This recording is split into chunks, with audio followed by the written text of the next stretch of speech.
हम पिछले क्लास में क्या पढ़े थे? Calls in arrear. Today's class is totally based on calls in advance and what is difference between calls in arrear and calls in advance. तो देखो calls in aerial क्या था, कॉल्स इन एडवांस क्या है. मैंने आपको एक चीज बताया था, कैपिटल कितने टाइप का होता है? Registered, issued, called up, paid of. Next one is 1 2 3 4, ये हो गया paid of. Registered capital, issued capital, subscribe capital, called up capital, paid of capital, reserve capital. ये जो कॉल्ड अप था, ये पेड ऑफ था, मैंने उन लोगों को मांगा था 50 रुपीज, वो उन लोगों के 45 रुपीज दिए. This difference between two is known as calls in arrear. सोच लो मैंने उनको 50 रुपीज मांगा था, वो लोग 60 रुपीज दे दिए. थोड़ा अच्छा सुनो, मैंने उनको 50 रुपीज मांगा था, वो लोग 60 रुपीज दे दिए. इसका मतलब हो गया कॉल्स इन एडवांस. सिंपल सा फंडामेंटल है. मैं उनको जितना मांग रहा हूं, अगर उससे ज्यादा ये लोग मुझे दे रहे हैं तो वो अमाउंट को मुझे क्या करना पड़ेगा? कॉल्स इन एडवांस बताना पड़ेगा. क्लियर? समझ में आ रहा है? फिर से बोल रहा हूं, when called off capital is 50 and when the paid of capital is 45, this difference will be known as calls in area. When called of capital is rupees 50 and paid of capital is rupees 60, ज्यादा मिल गया मुझे. उसका मतलब देखो paid of तो मेरा 50, paid of नहीं लेते हम लोग, रिसीव लेते. मैंने 60 रुपीज रिसीव किया, तभी मेरा difference between these two is known as 10 is known as calls in advance. I think आपको समझ में आ गया होगा, नॉर्मल सा कंसेप्ट है. तो इसके बदले हम लोग क्या थोड़ा सा कॉल्स इन एडवांस का थोड़ा सा टेक्निक है, उसको लिखते हैं, फिर दोनों का डिफरेंस लिखते हैं, फिर प्रॉब्लम की तरफ बढ़ेंगे. देखो क्या बोल रहे हैं, हेडिंग डाल दो, calls in advance. Calls in advance. First one बहुत इंपॉर्टेंट पॉइंट है. If article of association authorized to the company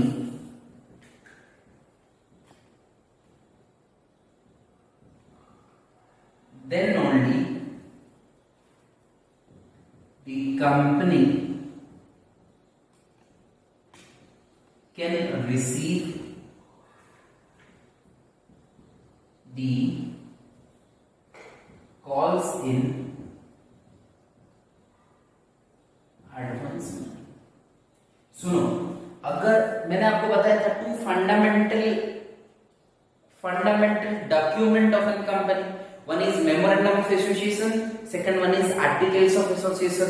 memorandum of association is a thing which will form, it is a public document which will define the relationship between outermost person or the company.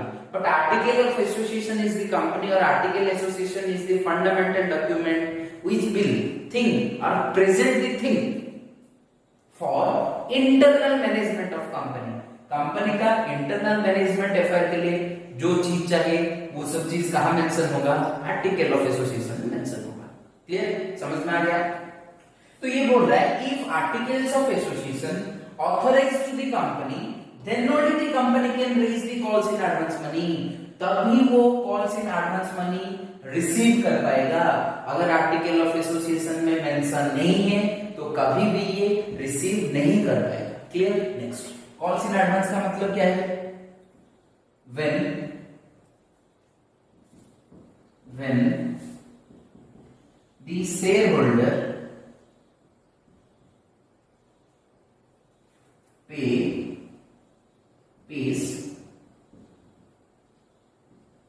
extra amount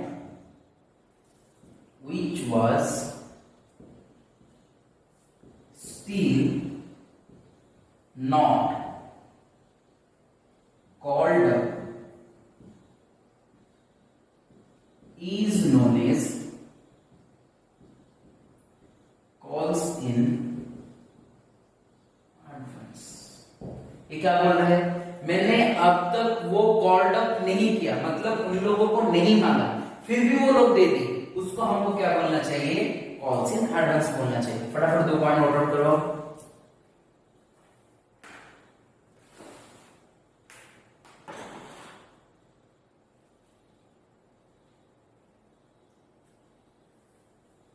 okay, next point, the share holder, सब हमेशा याद रखो, always the dividend, dividend का मतलब क्या होता है, in return, the dividend is received always on paid of capital, जब भी होता है पेड ऑफ कैपिटल पे हमको मिलता है, बट यहां पर क्या होगा, कॉल्ड ऑफ कैपिटल पे ही मिलेगा, हमको पेड ऑफ कैपिटल में डिविडेंड नहीं मिलेगा। इसका मतलब the share holder should not get dividend on the calls in advance. He will get only interest on that. उसको जो एडवांस पैसा दे दिया उसके ऊपर डिविडेंड नहीं मिलेगा, उसके ऊपर क्या मिलेगा, उसको इंटरेस्ट मिलेगा। सोच लो हमारा जो पेड ऑफ कैपिटल है उसका 5000 है, तो 5000 ऊपर मिलना चाहिए, कॉल्ड अप उतना हुआ था, पेड अप उतना मिल गया। अगर वो ज्यादा दे दिया, 6000 दे दिया, तो मुझे 6000 के ऊपर डिविडेंड देना पड़ेगा, नहीं 5000 के ऊपर डिविडेंड देना पड़ेगा, जो 1000 था उसके ऊपर interest on calls in advance देना पड़ेगा। क्लियर? फटाफट ये 3 पॉइंट नोट कर लो, फिर हम लोग डिफरेंस पढ़ते हैं दोनों का।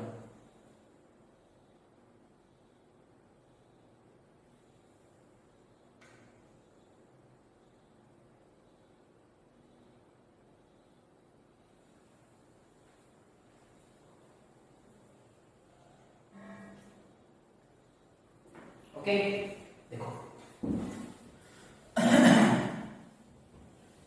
Calls in arrear, calls in advance, दोनों का डिफरेंस पढ़ते हैं। छोटा सा क्वेश्चन पूछता है आप लोग को एग्जाम में।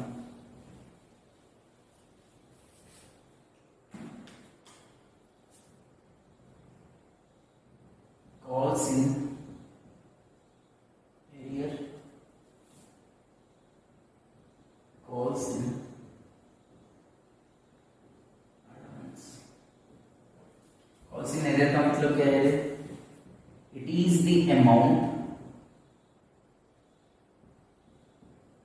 it is the amount which is called up but still now not received। मैंने उन लोगों को पैसा मांगा था, अभी तक वो लोग मुझे till now not received, अब तक वो पैसा मुझे नहीं मिला है। कॉल्स इन एडवांस का मतलब क्या है, it is the amount which is not called up but it is received मतलब क्या बोल रहा है, D is the amount which is not called up but the shareholder pays। जो भी अमाउंट है मैं अभी तक मांगा नहीं, फिर भी मुझे क्या हो गया, मिल गया, इसको हम लोग क्या बोलेंगे, कॉल्स इन एडवांस। फटाफट 2 पॉइंट लिखो, calls in arrear, calls in advance.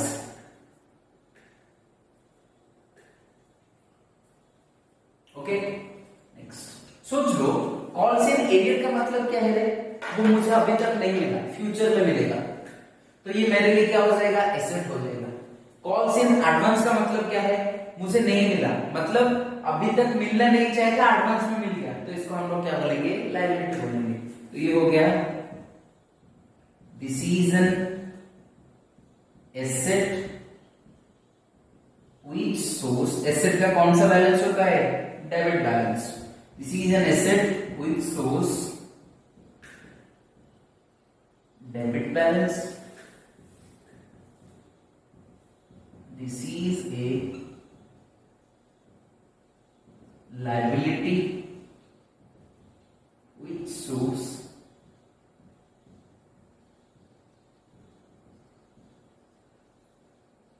credit balance. फटाफट लिखो. नेक्स्ट रेट ऑफ इंटरेस्ट लिखते हैं 10 12. फटाफट 2 पॉइंट लिखो. ओके.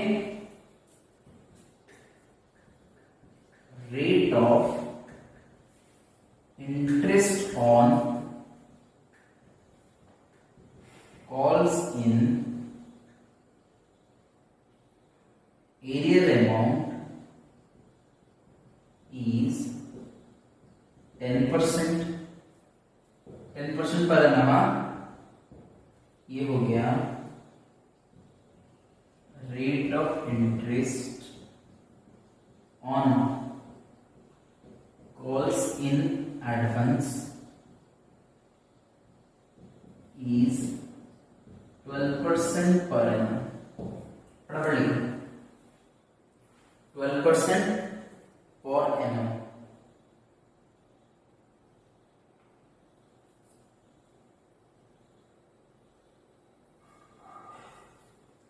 ओके. और एक बात, अगर कॉल्स इन एरियर है तो ये बिजनेस के लिए इनकम है. कॉल्स इन एडवांस क्या है? Expenses. It is an interest on calls in arrear. Interest on calls in arrear is a calls in arrear मतलब मुझे देना पड़ेगा. क्या होगा अगर ये हो गया तो ये हो गया इनकम, क्योंकि देखो कॉल्स इन एरियर मतलब किसी ने नहीं दिया तो उसको फाइन देना पड़ेगा, इंटरेस्ट देना पड़ेगा. ये क्या है बिजनेस के लिए? इनकम है. Interest on calls in arrear is a income for business. This one, interest on calls in advance is a expenses. Clear? समझ गया? फटाफट नोट आउट करवाओगे.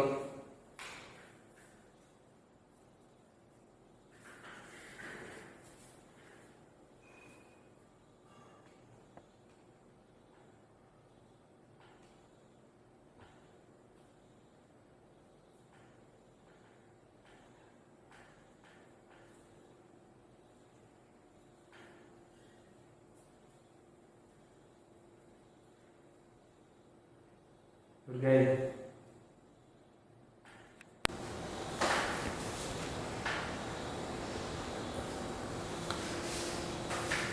ओके. फिर हम लोग एंट्री के बाद देखते हैं. एंट्री क्या होगा? Journal entry. फिर हम लोग एक प्रॉब्लम सॉल्व करवाएंगे.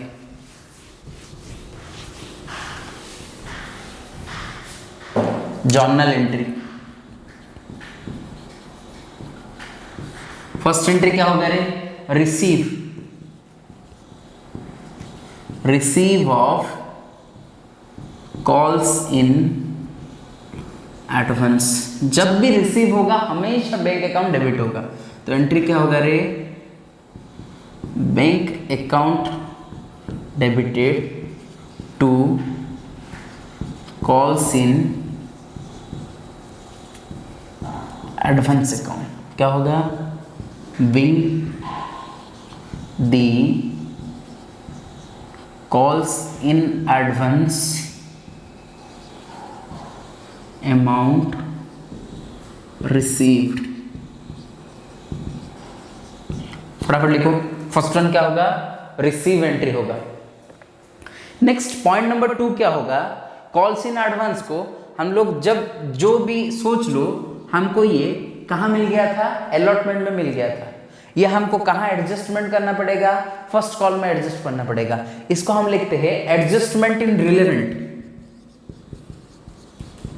Adjustment in relevant call. इसका मतलब देख लो, मैंने अलॉटमेंट में 5 रुपया मांगा था, एप्लीकेशन में 5 मांगा था, अलॉटमेंट में 3 मांगा था, अलॉटमेंट में 3 मांगा था, फर्स्ट कॉल में 2 मांगा था, टोटल 10 रुपीज मेरा था। वो क्या किया, एप्लीकेशन स्टेज में 5 + 3 टोटल 8 दे दिया। तो 8 में एंट्री जब होगा एप्लीकेशन स्टेज में, मेरा क्या होगा, bank account debited to calls in advance 3 rupees हो जाएगा। ये 3 रुपीज किधर एडजस्ट होगा, अलॉटमेंट में एडजस्ट होगा, इसीलिए इसको हम क्या बोलते हैं, इधर लिखेंगे। फिर इधर बैंक अकाउंट ना लिख के हमको क्या लिखना पड़ेगा, जब भी एडवांस होगा, calls in advance account debited. समझ में आ रहा है ना मैं क्या बोल रहा हूं, calls in advance account debited. देखो थोड़ा सिंपल सा चीज, यहां जो 3 रुपीज और मुझे मिलेगा क्या, नहीं मिलेगा, ये मेरा एप्लीकेशन स्टेज में हो गया था एडजस्टेड, इसीलिए ये स्टेज में हम लोग जब एंट्री नॉर्मली करते, bank account to share allotment करते। अभी bank account to share allotment ना करके calls in advance to share allotment करेंगे, तो एंट्री क्या होगा, calls in advance account debited to relevant account. Relevant मतलब जिसके साथ एडजस्ट हो रहा है, अलॉटमेंट में एडजस्ट हो रहा है तो टू अलॉटमेंट अकाउंट, कॉल में एडजस्ट होता to first and final call account, second call में होता to second and final account. जिसके साथ एडजस्ट होगा उसको हम लोग क्या करना पड़ेगा, इधर रिलेवेंट लिखना पड़ेगा, रिलेवेंट अकाउंट लिखना पड़ेगा। फटाफट लिखो पॉइंट नंबर 3, फिर इंटरेस्ट लिखेंगे, फटाफट लिखो सेकंड पॉइंट।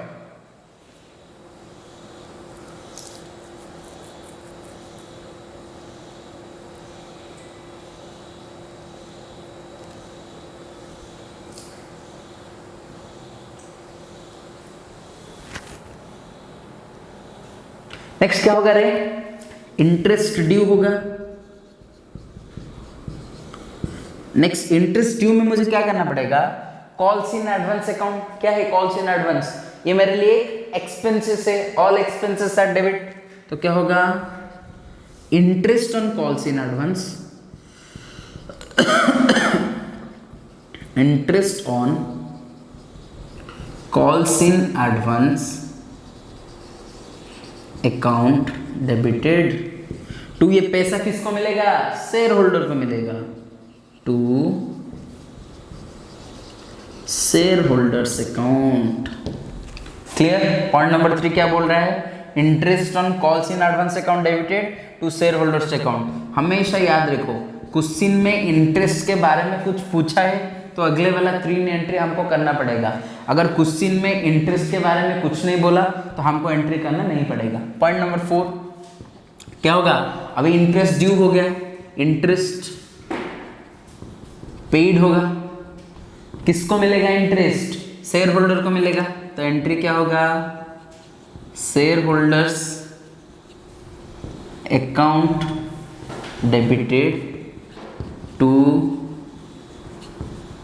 Bank account. अभी ड्यू हो गया interest on calls account debited to share holder account, अभी उसको पेमेंट करना पड़ेगा, share holder account debited to bank account. फटाफट 4 एंट्री लिखो।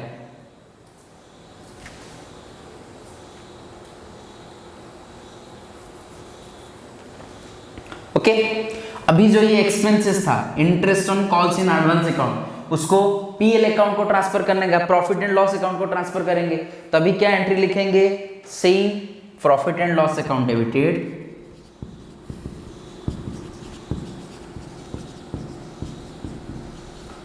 टू इंटरेस्ट ऑन क्या था रे वो, calls in advance account, calls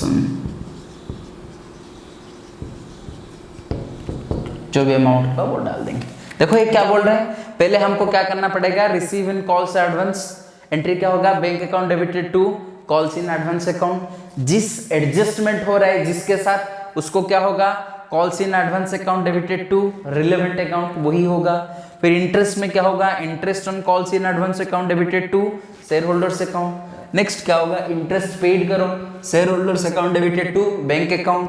PL account में क्या होगा, profit and loss account debited to interest on calls in advance account. Clear? ये पांचों पॉइंट फटाफट नोट आउट करवाओ।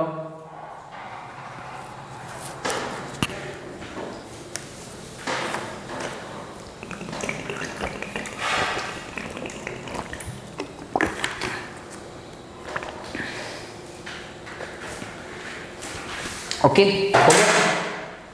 क्वेश्चन एक सॉल्व करते हैं।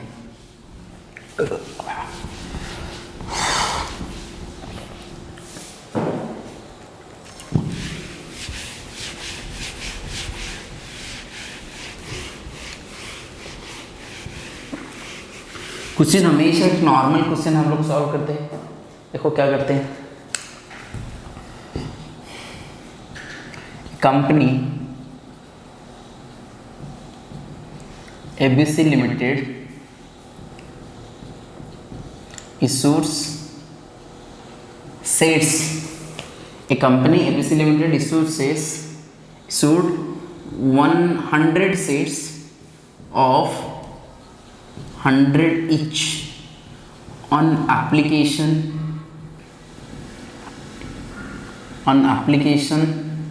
30, on allotment 50, on first and final call is 20. A shareholder Mr. X pays the first and final calls. क्या बोल रहा है? A share holder mister X pays the first and final calls at the time of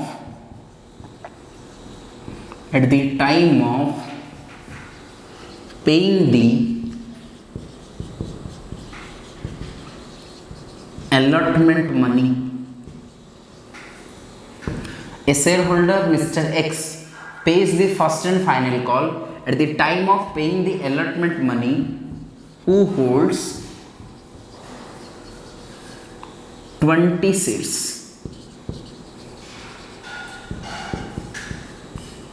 Pass the necessary journal entries. देखो आपको interest on calls in advance के बारे में कुछ नहीं बताया, तो आपको करना नहीं चाहिए। फटाफट क्वेश्चन लिखो, फिर सॉल्व करवाते हैं।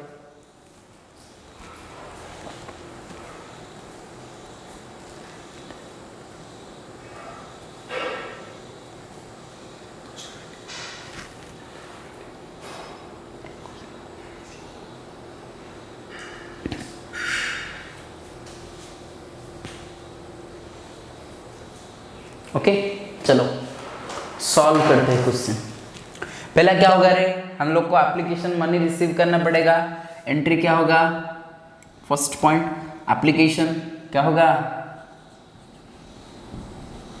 Bank account debited to share application account. कितना रिसीव कर रहा है? ऑन एप्लीकेशन 30, 100 शेयर था, 30 इंटू 100 क्या हो गया? 3000। ये भी हो गया 3000। पॉइंट नंबर 2, एप्लीकेशन मनी को अलॉटमेंट में ट्रांसफर करो। Share application account debited to share capital account 3000। फटाफट एप्लीकेशन का एंट्री करवाओ।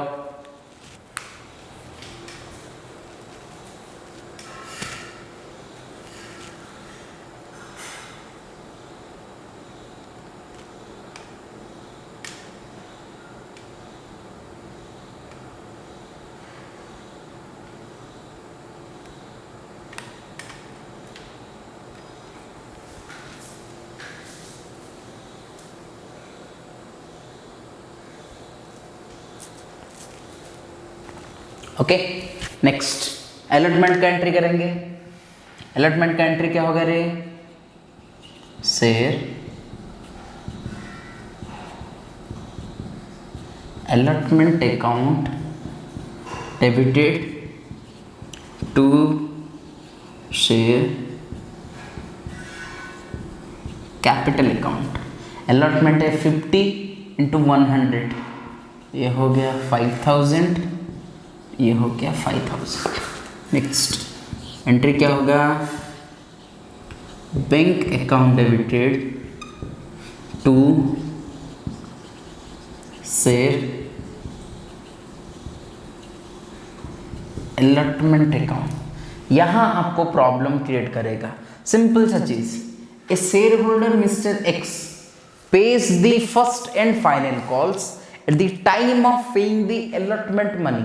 मतलब जब वो अलॉटमेंट मनी दे रहा था तभी उसका फर्स्ट एंड फाइनल कॉल भी दे दिया। इसका मतलब अलॉटमेंट स्टेज में मुझे कितना पैसा मिला, अलॉटमेंट मनी मिला कितना, 100 इंटू 50, 5000 रुपीज मिला। फिर मेरा एक शेयर होल्डर था, उसका नाम क्या था, मिस्टर एक्स। वो क्या क्या, अपने पास 20 शेयर था, 20 शेयर का फर्स्ट एंड फाइनल कॉल का जो 20 रुपीज, अलॉटमेंट मनी तो आपने साथ दे दिया 100 शेयर का, फिर जो 20 शेयर था 20 शेयर का 20 फर्स्ट एंड फाइनल कॉल मतलब 400 रुपीज। तो टोटल उसका अलॉटमेंट स्टेज में कितना रिसीव हुआ, 5400 रिसीव हुआ। ये बहुत इंपॉर्टेंट चीज है, फिर से बोल रहा हूं, अलॉटमेंट स्टेज में वो फर्स्ट एंड फाइनल कॉल का मनी दिया, इसका मतलब अलॉटमेंट का मनी टोटल हो गया 5000। फिर ये क्या किया एक्स ने, इसका फर्स्ट एंड फाइनल कॉल का अमाउंट था 20 रुपया और इधर एक शेयर 20 शेयर उसके पास था, तो टोटल कितना हो गया 400। 5000 उसको पहले मिला, फिर 400, टोटल उसको कितना मिला 5400। तो ये जो 5000 होगा शेयर कैपिटल को जाएगा और अलॉटमेंट को जाएगा, ये जो 400 है कॉल्स इन एडवांस में जाएगा। क्लियर, समझ में आ रहा है। तो एंट्री क्या होगा, bank account debited to share allotment account to calls in advance account. Clear, समझ में आ रहा है। तो बैंक अकाउंट डेबिटेड कितना होगा रे, टोटल मुझे मिलेगा 5400। अलॉटमेंट स्टेज को मेरा कितना जाएगा 5000, कॉल्स इन एडवांस कितना होगा 100। बात खत्म। देखो ये पहले वर्किंग नोट करके छोटा सा लिख लो, इसको वर्किंग नोट लिख लो, calculation of amount of money of allotment और कैलकुलेशन ऑफ अलॉटमेंट मनी लिख के ये लिखो, फटाफट लिखो।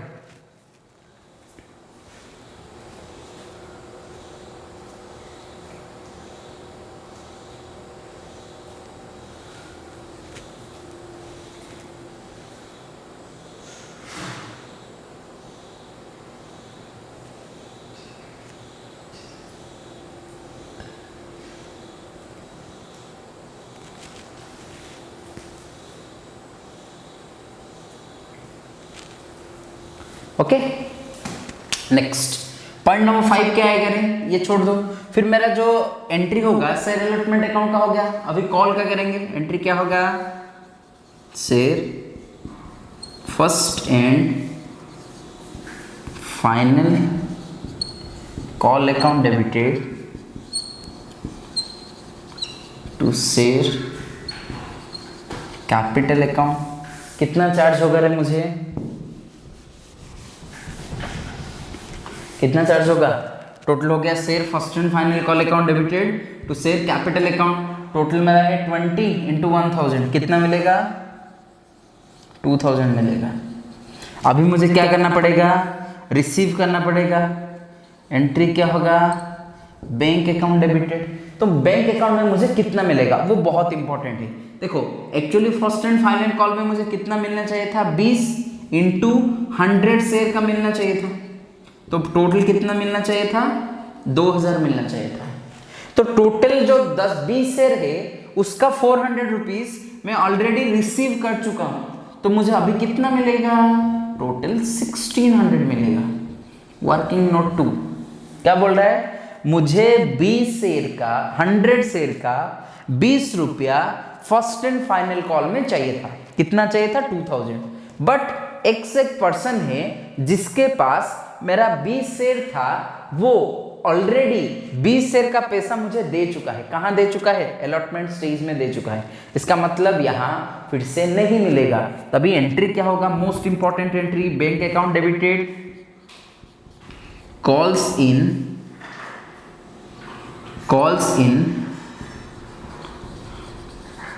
Advance account debited to share first and final call account. तो बैंक अकाउंट में मुझे कितना मिलेगा? 1600। Calls in arrear, calls in advance कितना है? 400। फर्स्ट एंड फाइनल कॉल को कितना जाएगा? 2000। ये टोटल हो गया मेरा आंसर। क्लियर? फटाफट करो, फटाफट करो।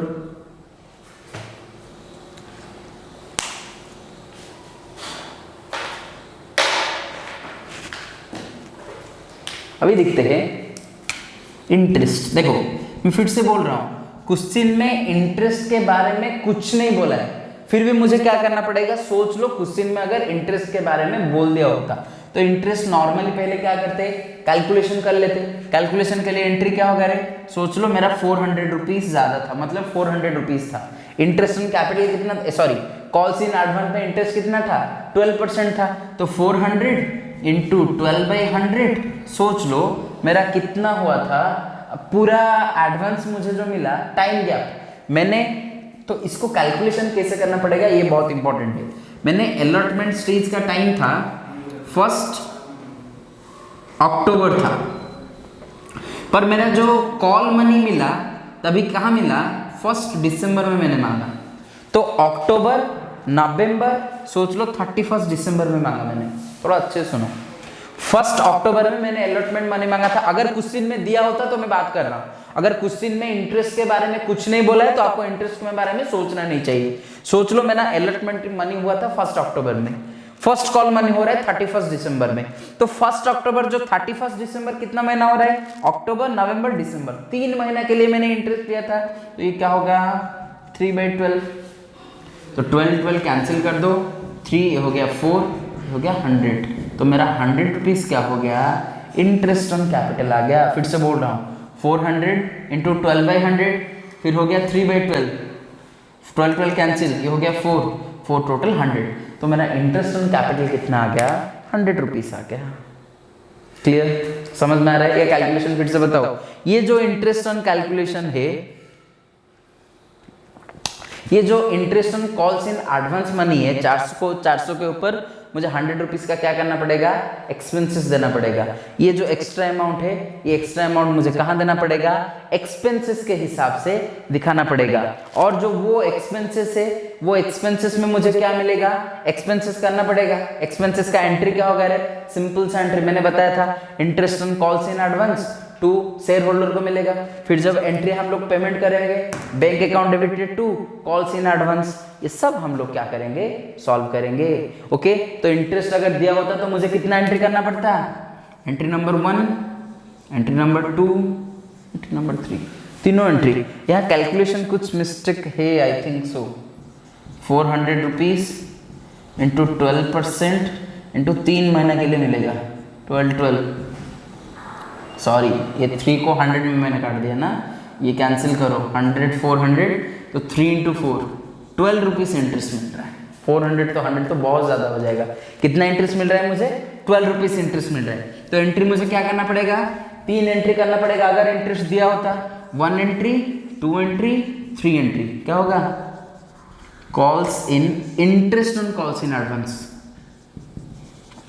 Interest on calls in advance account debited to share holders account, कितना मिलता? 40। अगर क्वेश्चन में दिया होता तो नेक्स्ट क्या होता? हमको पेमेंट करना पड़ेगा share holders account debited to bank account 40, ये भी हो गया 40। नेक्स्ट क्या करना पड़ेगा? PL account debited to profit and loss account debited to interest on calls in advance account 40। बात खत्म। क्लियर, समझ में आया? तो ये पूरा क्लास था आपका कॉल्स इन एडवांस का। क्लियर, तो हम लोग आज के क्लास में क्या पढ़े, what is calls in advance और ये दोनों का डिफरेंस क्या था, कॉल्स इन एरियर और कॉल्स इन एडवांस का पूरा क्राइटेरिया हम पढ़े, interest on calls in advance, interest on calls in arrear, ये सब लोग हम लोग पढ़े। ओके, चलो फिर नेक्स्ट क्लास में मिलते हैं। Thank you.